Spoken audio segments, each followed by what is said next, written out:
Hey friends, James here. Okay, this is Captain's chair leg raise. So this is obviously for the abs. I'm going to show you kind of how to do it, how I would like you to do it. All right, so first things first, a lot of people, they're not quite used to it, not quite strong enough in this position. So what they do is they go, and as they progress the set, they fall down like this, and they kind of end up like this.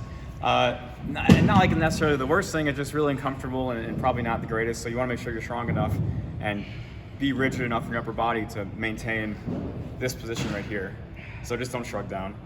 Okay, so a couple things with abs is the goal is to bring your abs and crunch them together as much as you can, and you're going to do that by a couple things. I like to think about showing my butt to the ceiling or bringing my pelvis and my kind of hip line right here as close as I can to my sternum in kind of like an arching, like an accordion fashion. So the goal is not to move the legs as much as you can, is to get this space is crunched down as much as you can. And because you're trying to bias the lower abs, think about bringing this up like that. So you're bringing this to this.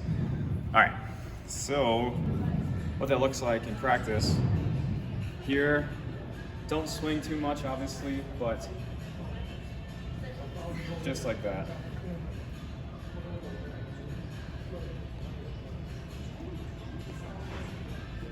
Now, if you do this right, you're not going to need, people think you got to do like a ton of reps for abs. You're not going to need a whole lot if you do it right. If you're doing a lot of reps and you're not feeling much in your abs, your hip flexors and quads are probably taking over because you're just bending at the waist. So if you go just like this, all you're doing is just bending your hips. You have to bend your abs specifically again. So show your butt to the ceiling.